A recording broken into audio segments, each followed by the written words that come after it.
하여 무척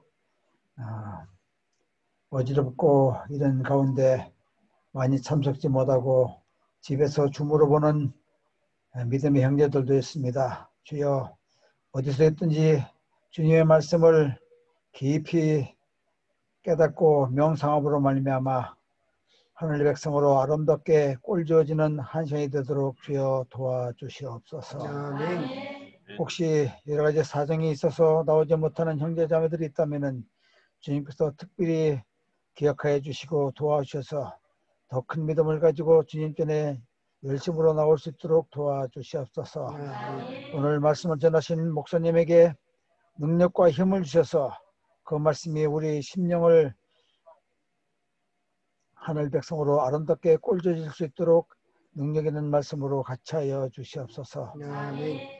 이 시간 마치는 그 순간까지 성령 하나님께서 저희들과 함께 해주시고 깨달음을 주옵기를 우리 구주 예수님 이름으로 간절히 기도합나이다. 아멘. 예. 감사합니다. 오늘도 줌으로 또 많은 분들이 참여해 주셨습니다. 우리 제주도에서 우리 지장로님도 나오시고요. 또 우리 김필호 집사님, 또 이민재 형제님 모두 감사하고 반갑습니다. 이제 우리 최선일 목사님 나오셔서 귀한 은혜의 말씀 대언해 주시겠습니다. 여러분 반갑습니다. 예, 멀리 제주도서까지 오셨다는 소식을 들었습니다. 감사합니다. 비록 여러분들 얼굴을 다 뵙지 못하지만 오늘도 이렇게 영상으로 하나님의 말씀을 나눌 수 있게 됨을 하나님께 감사를 드립니다. 참석하신 모든 분들에게 우리 하나님께서 크신 축복으로 채워주셔서 마음의 행복을 누리시는 귀한 시간 되기를 간절히 바랍니다. 행복한 삶의 초청 오늘 두째 날 제목은 나는 누구인가?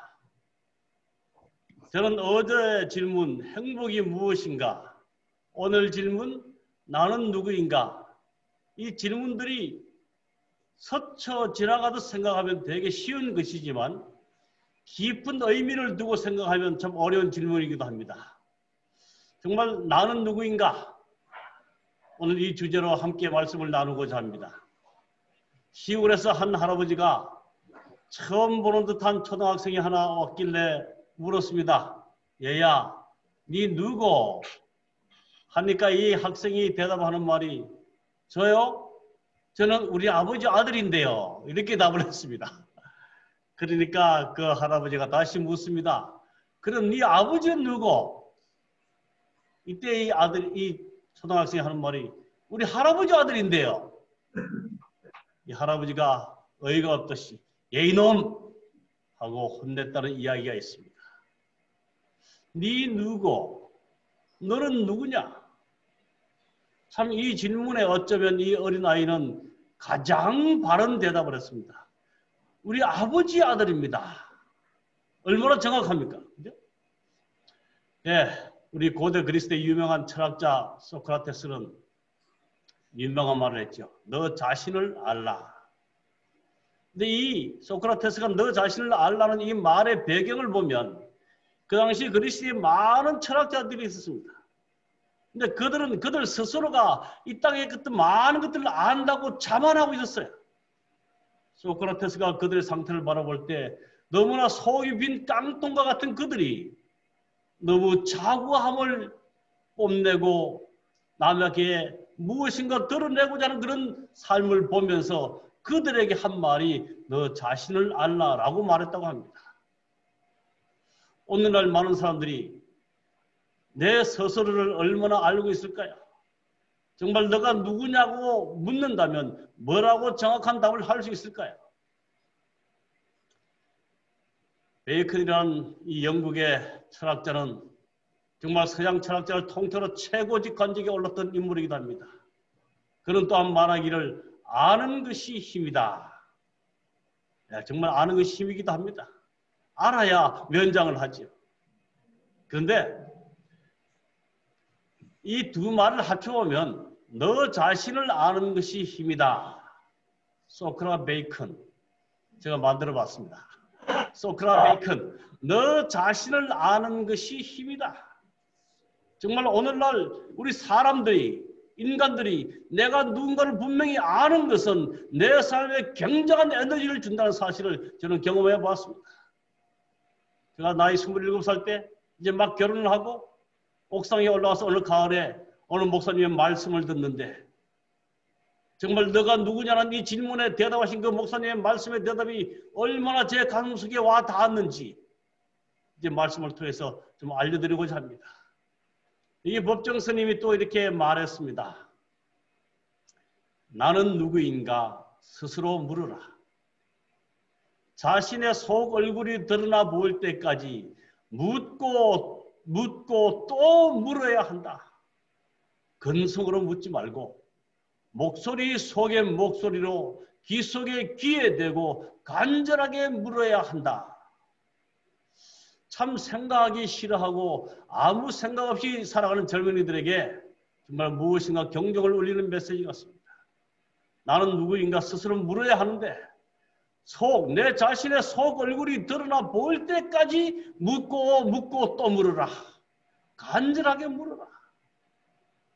오늘날 많은 사람들이 눈앞의 쾌락과 흥미만을 즐길 줄 알고 인생의 고뇌와 번민을 쓰레기같이 여기는 요즘 세상에 정말 내가 누구인가를, 인생이 무엇인가를 정말 생각할 만한 그런 말을 했다는 사실입니다. 한 사람의 말을 더 보겠습니다. 우리 데카르트는 이런 말을 했죠. 나는 생각한다. 고로 존재한다. 다르게 말하면 생각하지 아니한 사람은 존재의 가치가 없다라고 말하고 있습니다. 오늘날 이 컴퓨터가 생각하지 않은 사람들로 만들고 있습니다. 인터넷이 우리의 뇌 구조를 바꾸고 있다고 어느 분이 탄식하면서 생각하지 않은 사람들이라는 책을 써냈습니다. 물론 먹고 사는 것, 돈 버는 것, 출세하는 것들은 많이 생각하지만 정작 내가 어디서 왔다가 어디로 가는지, 내가 누군지를 인생에 대해서 생각하기 싫어하는 사람들, 아니 생각조차 하지 않는 사람들이 너무나 많이 있음을 이야기해주고 있습니다. 생각하지 않는 사람들. 오늘 우리 좀 생각 좀 하면서 이 말씀을 나누면 참 좋겠습니다.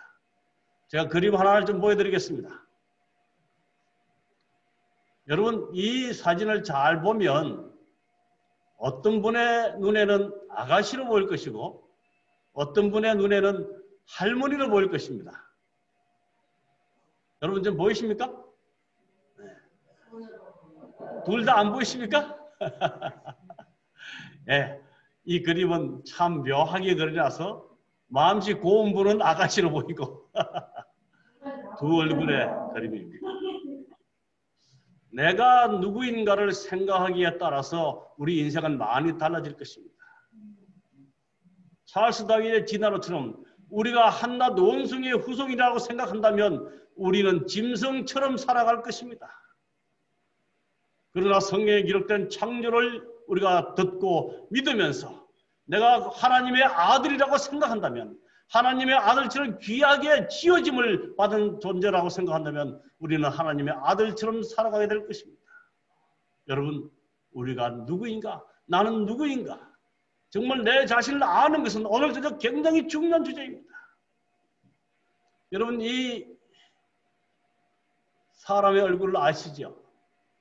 우리 정대세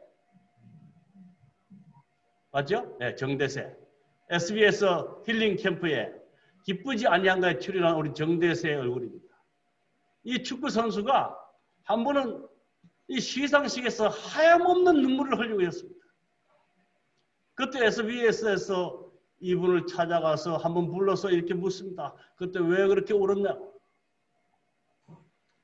그때 그는 그 방송에서 이렇게 말합니다. 한국, 북한, 일본 사이에서 정대세가 혼란을 느낀 적이 무엇인가? 그는 말합니다. 나는 왜 일본에서 태어나 한국 국적으로 북한 대표를 선택했는가?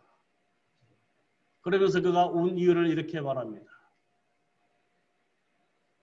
조선은 나를 지켜보고 키워준 나라고, 일본은 내가 태어나고 살아온 나라고, 한국은 내 국적인 고향인 나라라고 생각한다. 이 자기 정체성에 대한 많은 갈등이 이로 하여금 이렇게 눈물을 흘리게 했습니다.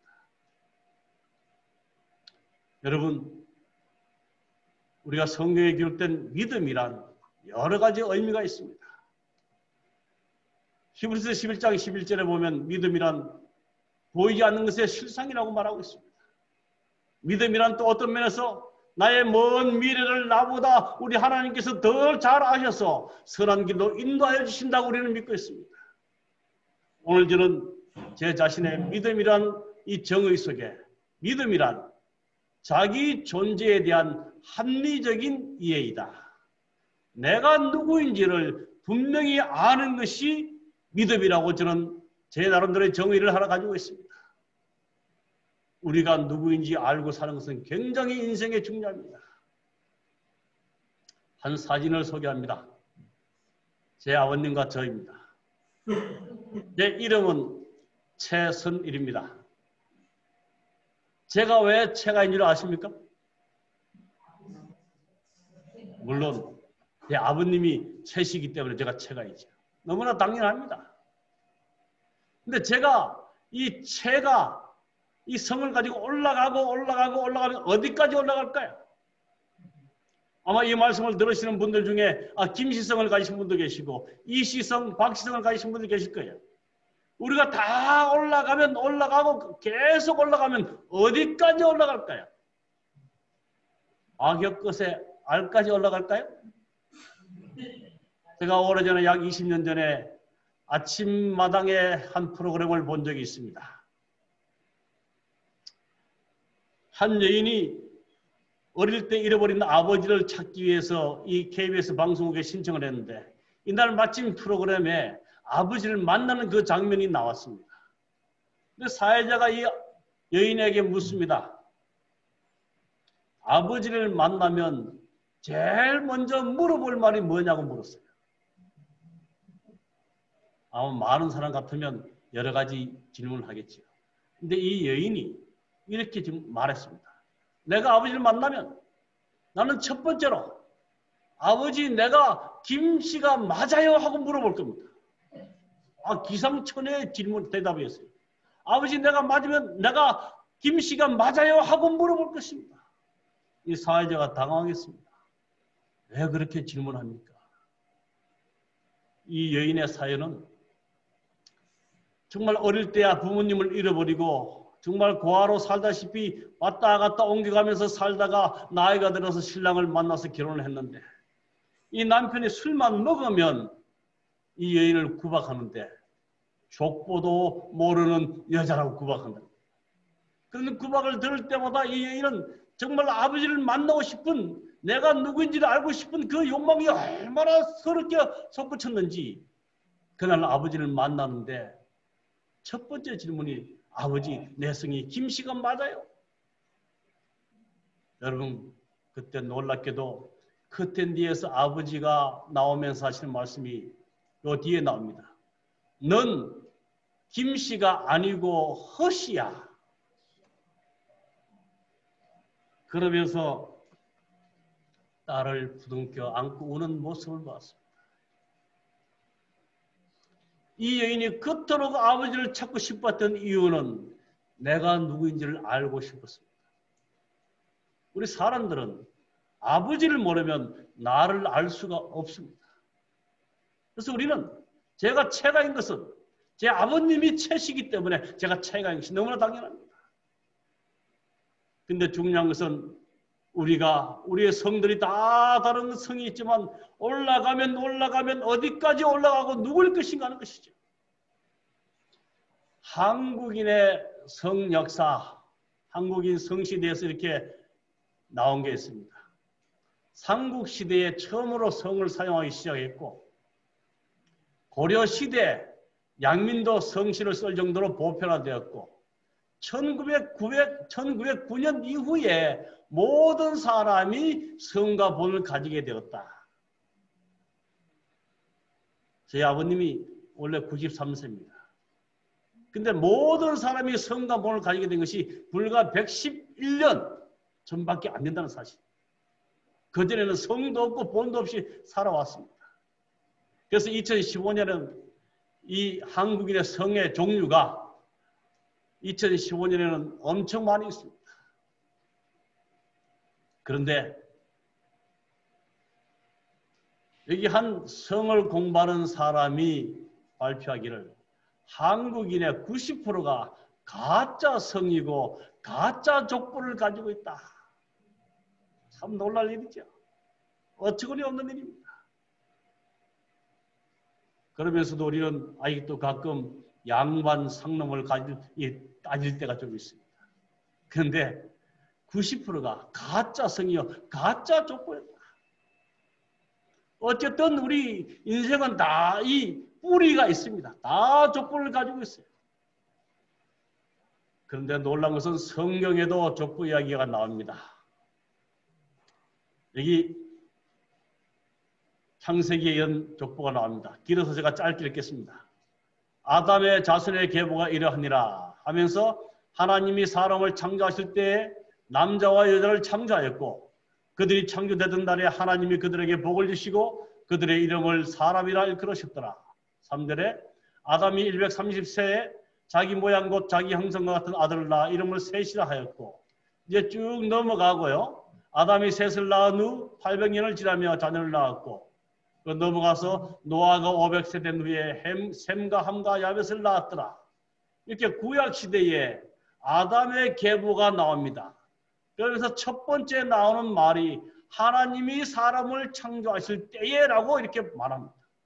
남자와 여자를 창조하셨고 아담과 이브라고 이름을 지어줬습니다. 그리고 아담이 130대에 셋을 낳았습니다. 이제 신약 시대에 셋을 낳았고 노아도 셈과 함과 야벳을 낳았다. 이런 기록이 나와 있습니다. 근데 신약 시대에도 족보 이야기가 또 나옵니다. 이제 예수님 족보부터 나옵니다. 예수님의 아버지는 요셉이었다. 요셉의 아버지는 엘리였고 엘리의 아버지는 mat단이었고 쭉쭉 나옵니다. 계속 나오면서 38절에 가이단의 아버지는 에노스, 에노스의 아버지는 셋, 셋의 아버지는 아담, 아담의 아버지는 하나님이시다. 여기 마지막에 보면 아담의 아버지는 하나님이시다. 구약 족보 이야기 처음에는 하나님께서 창조하셨다고 나옵니다. 자, 그림으로 좀 보면 구약 족보에는 하나님이 아담을 만드셨고 아담이 셋을 낳았고 쭉 이어서 노아가 나오고 노아가 또한 야벳을 낳았다는 쭉 기록이 나옵니다. 그 다음에 신약 족보에는 예수님부터 시작해서 예수님의 아버지는 엘리요, 엘리의 아버지는 mattat이요, 그 위에 쭉 올라가면서 아담이요, 그 위에 하나님이라고 나옵니다. 구약은 위에서 밑으로, 신약은 밑에서 위로 올라갑니다. 근데 여기서 중요한 것은 위에서 밑으로 내려오든 밑에서 위로 올라가든 모든 시작점은 하나님이란 사실을 우리에게 보여주고 있습니다. 하나님이 모든 인간을 창조하신 창조주 우리의 아버지가 되심을 우리에게 설명해 주고 있습니다. 여러분 생명의 기원에는 세 가지가 있습니다.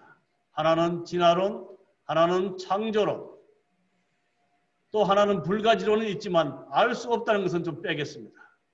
여기 진화론은 우연한 이 사건에, 우연한 시간에 긴 시간 동안 어떤 한 작은 물질이 변질되어서 변화되어서 사람으로 진화했다고 가르칩니다. 찰스 다윈의 진화론 유명하죠. 그 다음에 창조론, 성경책에 나오는 창조론은 능력 많은 한 신이 계획과 설계와 목적을 가지고 사람을 창조했다고 나옵니다. 우리는 진화론이든 창조론이든 믿음 없이 받아들일 수가 없습니다. 왜냐 그러면 그 시작 때에 우리가 없었기 때문에. 오늘 정말 저희들이 좀 살펴보면서 어떤 것이 믿을 만한 것인가? 둘 다 믿지 못한다면 우리는 우리 존재를 설명할 길이 없습니다. 하나는 원숭이의 후손이 되든지 아니면 창조주 하나님에 의해서 우리가 피조물이 되든지 둘 중 하나는 선택해야 될 것입니다. 진화의 모델을 보면 여기 한 뿌리에서부터 식물도 나오고 파충류도 나오고 동물도 나오고 그 다음에 사람도 나옵니다. 무질서하죠. 그러니까 창조의 모델을 보면 각기 종류대로 식물은 식물대로 파충류는 파충류대로 또한 양수류는 양수류대로 사람은 사람대로 이렇게 질서가 있게 나온 것을 우리가 볼 수 있습니다. 여러분, 하나는 너무나 무질서합니다. 하나는 질서 정연합니다. 그래서 맨델의 유전 법칙에 보면 이 맨델은 이렇게 말합니다. 한 세대에서 다음 세대로 가는 데는 질서가 있으며 그 종의 유전 인자에 포함된 정보 내에서만 변이가 가능하고 새로운 것은 생기지 않는다. 이 맨델의 유전 법칙은 오늘날 모든 교과서에 실려 있을 만큼 믿을 만한 글입니다. 이 같은 유전자 종의 유전 인자에 대해서는 변이가 가능하지만 새로운 것은 변하지 않는다. 생겨나지 않는다는 겁니다. 이 말씀에 비슷한 것이 사도행전 17장 26절입니다.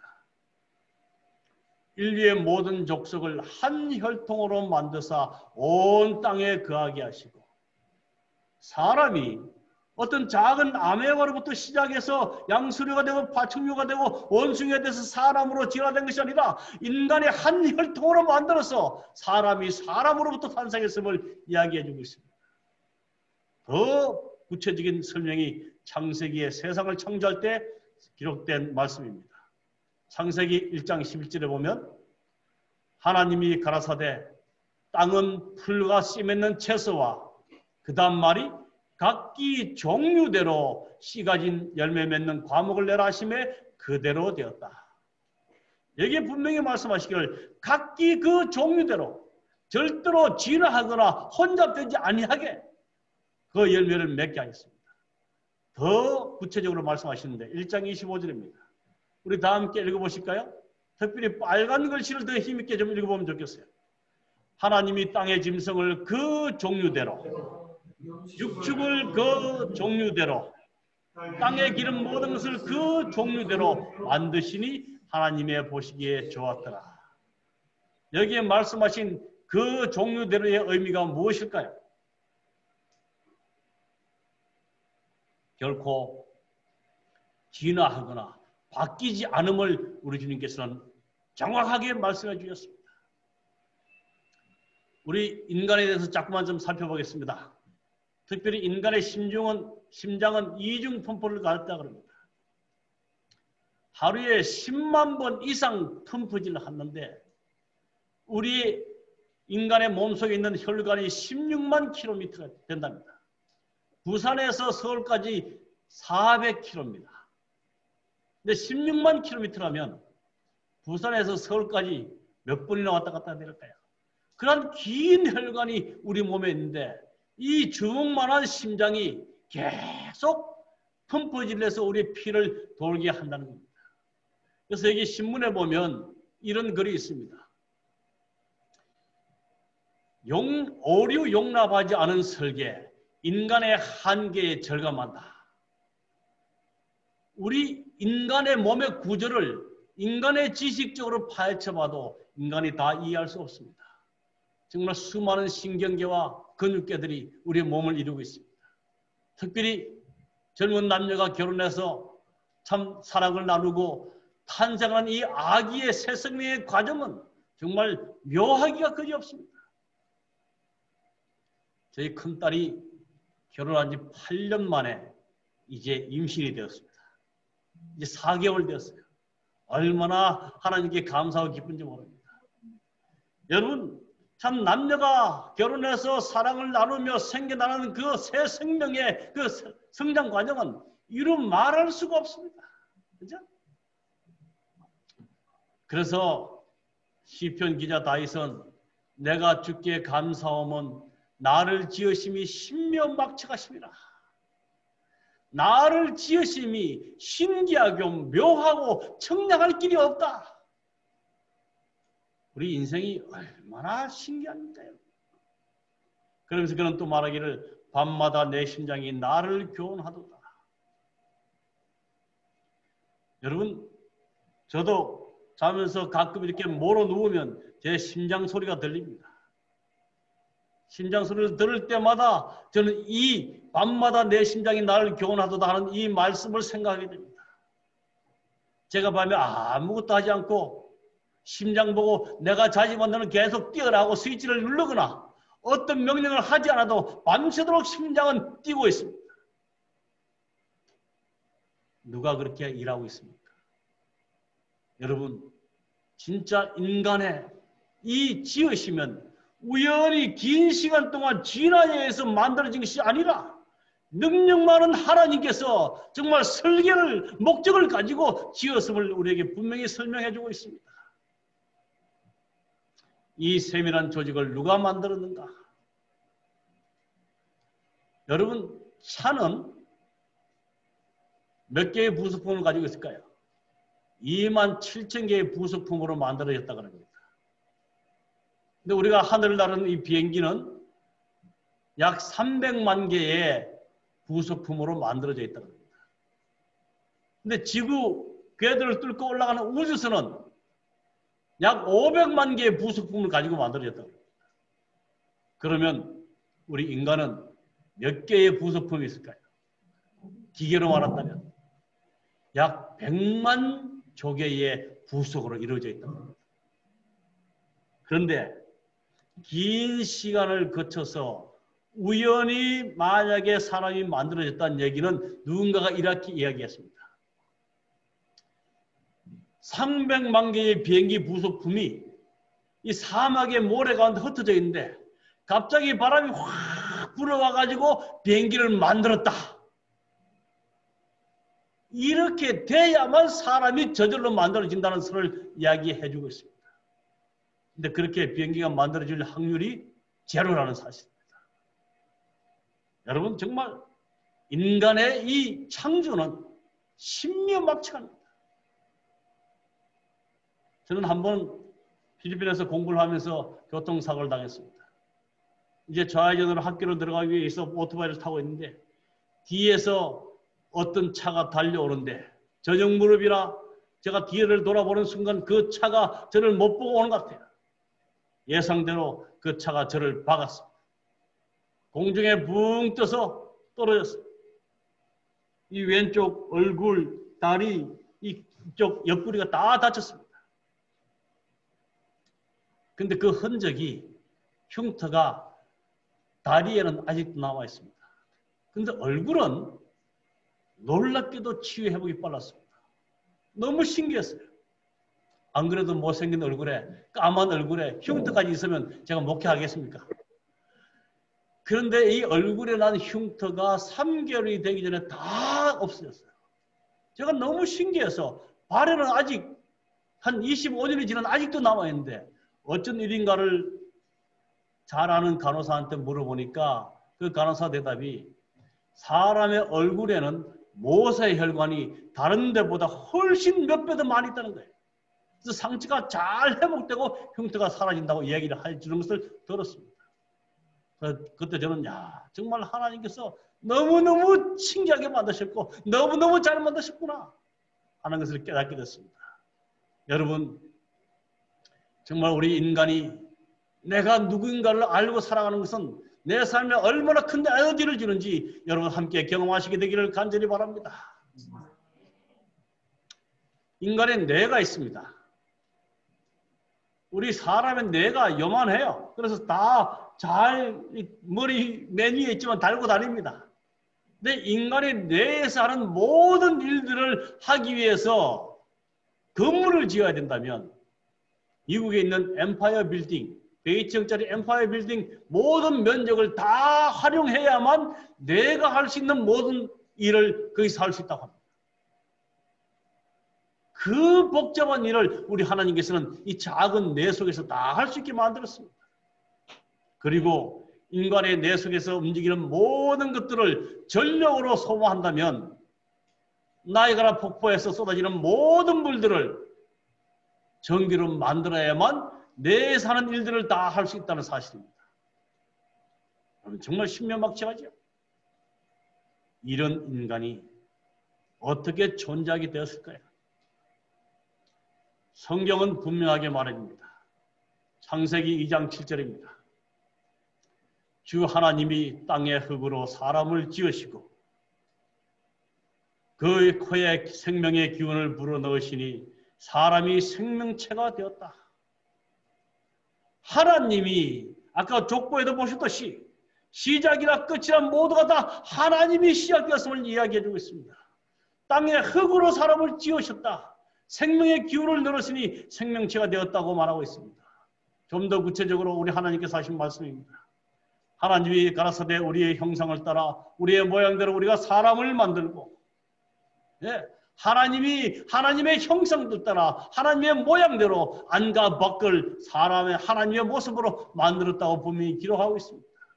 다시 시편 2편 7절에 보면 여호와께서 내게 이르시되 너는 내 아들이라 오늘 내가 너를 낳았다라고 말씀하십니다. 여러분, 하나님이 오늘 저와 여러분을 낳으셨나요? 저는 이 말씀을 잘 이해할 수 없었는데 참 최근에 의학의 발달로 인간의 DNA를 이렇게 분석해서 그 사람의 모든 것들을 다 파악할 수 있는 모습을 보고 입안에 있는 침을 약간만 묻히면 그 사람의 모든 DNA를 파악할 수 있다는 거예요. 아담을 창조하시고 하와를 만드실 때 그 안에 이 지구 역사의 마지막까지 태어날 모든 사람이 다 있었다는 사실을 저는 깨닫게 되었습니다. 그래서 하나님께서 말씀하시기를 너는 내 아들이라 내가 너를 낳았다라고 말씀하셨어요. 여러분, 어떤 신도 어떤 존재도 이런 말을 할 수 없습니다. 그 이유는 그들이 사람을 창조한 일이 없기 때문에 그렇습니다. 사람을 창조하신 하나님만이 이 말씀을 할 수 있습니다. 그래서 하나님을 믿는 자들은 기도드릴 때마다 하늘에 계신 우리 아버지여 하고 기도합니다. 여러분, 제가 만약 하늘에 계신 우리 아버지하고 기도한다면 제 딸은 하늘에 계신 우리 할아버지하고 기도해야 될 것입니다. 그러나 제 딸도 역시 하늘에 계신 우리 아버지라고 기도합니다. 이 말은 하나님은 이 땅의 모든 피조물들의 친아버지가 되심을 우리에게 가르쳐주고 있습니다. 그렇게 해서 이사야 49장에 보면 이렇게 귀한 약속을 우리에게 해주셨습니다. 여인이 어찌 그 젖먹는 자식을 잊겠으며 자기 태생한 아들을 긍휼히 여기지 않겠느냐. 그들은 혹시 잊을지라도 나는 너를 잊지 아니할 것이라. 아멘. 네, 감사합니다. 우리를 창조하신 하나님께서 말씀하시기를 여인이 젖먹는 자식을 잊을지라도 나는 너를 잊지 아니할 것이라고 약속해 주셨습니다. 너무나 감사한 일이죠. 다시 이사야 43장 1절입니다. 야곱아 너를 창조하신 여호와께서 이제 말씀하시느니라. 이스라엘아 너를 지으신 이가 이제 말씀하시느니라. 너를 창조하고 지으신 하나님이 말씀하신다고 말하고 있습니다. 너는 두려워하지 말라. 내가 너를 구속하였고 내가 너를 지명하여 불렀나니 그 뒤에 보면 너는 내 것이라. 아멘.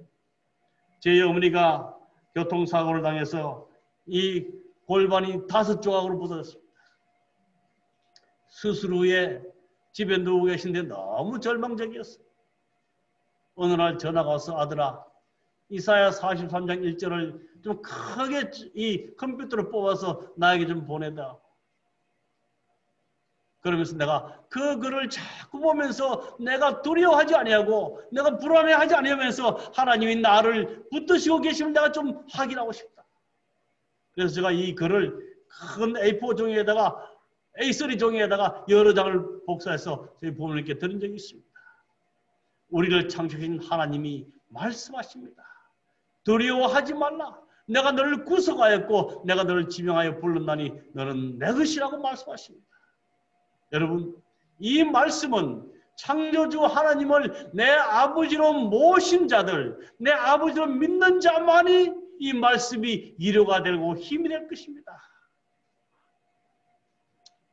파리의 큰 건물에 아주 높은 곳에 시계가 달렸습니다. 근데 그 시계가 어느 날 고장이 나서 이제 젊은 수리공이 꼭대기까지 올라갑니다. 이 시계가 얼마나 큰지 이 시침 하나가 사람 키보다 훨씬 더 큽니다. 분침은 사람 키 2배나 돼요. 근데 젊은 기사가 올라가서 내놓으라고 뛰어난 기사가 올라가서 2시간을 고치는데 고칠 길이 없습니다. 아무리 건드려도 시계가 가지 않습니다. 근데 그 무렵에 그 시계탑 밑에서 한 노인이 아주 힘든 몸으로 그 시계를 이렇게 쳐다보고 있었습니다. 시계를 고치는 그 젊은이가 그 모습을 보면서 아이고 저 영감 할 일도 없는가 봐. 그러면서 이제 다른 도움을 청하기 위해서 밑으로 내려왔습니다. 밑으로 내려오고 있는데 그 노인이 그때까지 거기에 있었습니다. 젊은이가 묻습니다. 할아버지 허리도 아프신데 뭐 하십니까? 빨리 집에 가시지. 그때 노인이 젊은이 거기 있으면 뭐 하고 있는가? 아, 저 시계가 고장나서 우리가 고쳐야 되는데 우리 젊은 기술자가 아무리 고쳐도 잘 안 돌아갑니다. 그때 이 할아버지가 나를 좀 올려주면 내가 한 번 더 고쳐볼까? 나도 시계를 오랫동안 만졌는데. 그때 이 젊은이가 하는 말이 아이고 할아버지 우리가 해도 안 되니 그냥 집에 가 쉬십시오. 근데 이 할아버지는 아닐세 나 한 번만 저곳에 좀 데려다 주게. 내 힘으로 올라갈 수 없으니 나를 좀 도와주게. 이 젊은이는 할아버지의 소원, 죽은 사람 소원도 들어준다는데 싶어서 할아버지는 모시고 올라갔습니다. 할아버지가 그 시계탑 안으로 겨우겨우 내려갔습니다. 할아버지가 그 시계를 가만히 살펴보시더니 젊은이 거기 큰 십자 드라이버 하나 좀 주게. 그리고 저쪽에 립바 좀 긴 거 하나 좀 주게. 그래서 이 할아버지가 젊은이의 부축을 받아서 큰 시계 안에 들어가서 립바로 하나 잡고 드라이버로 뭘 돌립니다. 한 3분이 지났는데 이 시계가 똑딱 똑딱 시간 소리를 내면서 가기 시작. 이 젊은이들은 깜짝 놀랐습니다. 아니 할아버지 어떻게 이 시계를 우리는 며칠 동안 고쳐도 못 고쳤는데 그렇게 잘 고치십니까? 이 노인이 하는 말씀이 30년 전에 이 시계를 내가 달았었네.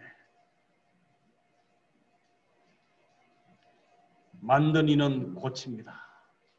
창조주 우리 하나님께서는 이 인생길에 힘들고 병들고 고달프고 괴로워하는 모든 인생의 모든 짐들을 다 지시겠다고 약속해 주셨고 우리의 모든 괴로움을 다 해결해 주시겠다고 약속해 주셨습니다.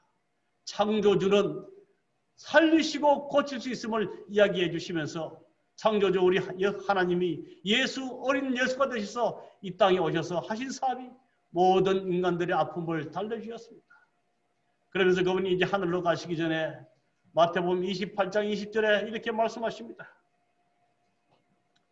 볼지어다 내가 세상 끝날까지 너희와 항상 함께 있으리라 하시니라. 우리 창조, 인간을 창조하신 우리 아버지 되신 하나님이 약속하십니다. 세상 끝날까지 항상 함께 하시겠다. 이런 위대한 창조주 하나님을 아버지로 모시고 사는 자들은 행복할 것입니다. 기회를 잃지 말기를 간절히 바랍니다. 네. 여러분, 이 하나님이 또 약속해 주셨습니다. 어제의 약속과 동일한 약속으로 우리에게 말씀하십니다. 다 내게로 오라. 내가 너희를 편히 쉬게 하리라. 여러분, 이제 제가 한 이야기를 좀 해드리려고 합니다. 인생이란 무엇일까? 제 큰딸이 8년 전에 남자친구를 소개한다고 했습니다. 그래서 제가 딸에게 이렇게 말했습니다. 송아야, 제가 채가기 때문에 이름을 채송아라고 지었어요. 친구를 데려오기 전에 친구를 데려오면 아빠가 반드시 한 가지만 묻겠는데 그 질문에 답할 수 있어야 한다. 그 질문이 무엇인가? 인생이 무엇인지 말할 수 있는 사람을 데려와야 아빠가 허락한다. 좀 어렵습니까? 여러분, 오늘날 누가 여러분에게 인생이란 무엇인가 하고 질문한다면 여러분은 어떻게 대답하시겠습니까? 왜 이 땅에 태어나서 사는 것 자체가 고해와 같고 힘들고 어렵고 괴롭고 마지막에는 죽음밖에 없는 인생이라면 우리가 살 이유가 무엇이겠습니까? 어떤 책에는 인생이란 영생을 위한 유예 기간이다. 영원한 생명을 얻기 위해서 주어진 짧은 유예 기간이다라고 설명했습니다. 저와 여러분들이 죽음으로 이 세상을 끝난다면 우리는 세상을 살 필요가 없습니다. 그러나 우리가 이 괴로운 세상에 살아야 될 이유는 하나님께서 인간을 창조하실 때 주셨던 잃어버린 영원한 생명을 다시 찾게 하기 위해서 우리에게 기회로 주신 시간이 인생이라는 사실입니다. 저는 제 나름대로 제 인생관을 이렇게 기록해 놨습니다. 잃어버린 영생과 잃어버린 아버지와 잃어버린 고향을 찾기 위해 주어진 은혜의 시간이다. 잃어버린 영생과 아버지와 고향을 찾기 위해 주어진 은혜의 시간이다. 우리가 사는 날 동안 잃어버렸던 영원한 생명, 죄로 인해서 끊어졌던 우리 하늘 아버지, 죄로 인해서 잃어버렸던 영원한 에덴 본향을 찾지 못한다면 그 인생은 아무런 가치가 없는 것입니다. 저는 이 시간 여러분께 찬양 한 곡을 들려드리기를 원합니다. 여러분 이 찬양을 들으시면서 함께 은혜 받기를 간절히 바랍니다.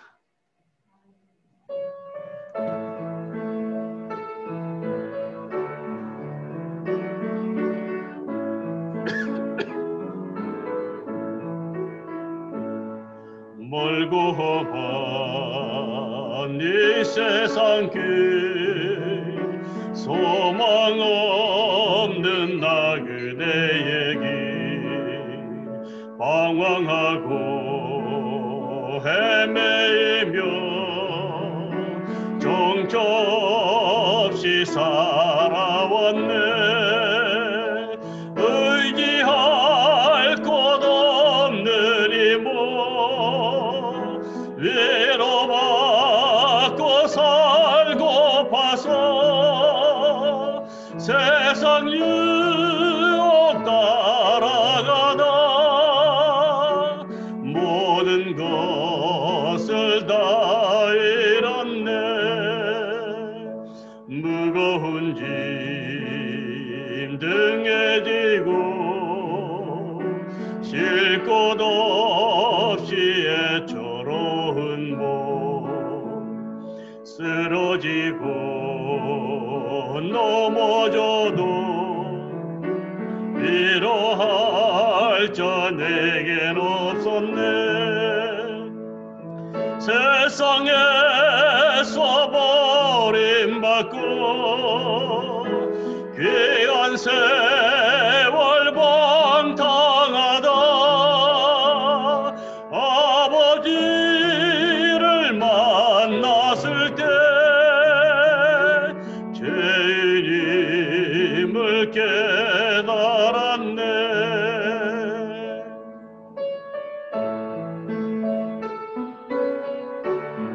눈물로써 회개하고 아버지의 품에 안기어 눈물로써 회개하고 아버지의 품에 안기어 죄악으로 더럽힌 몸 십자가에 못 박았네. 구원함을 얻은 기쁨 세상에서 제리라 영광의 길 허락하신 내 주 예수 찬양하네. 아멘. 여러분, 어떤 젊은이 두 사람이 쓴 책의 제목입니다.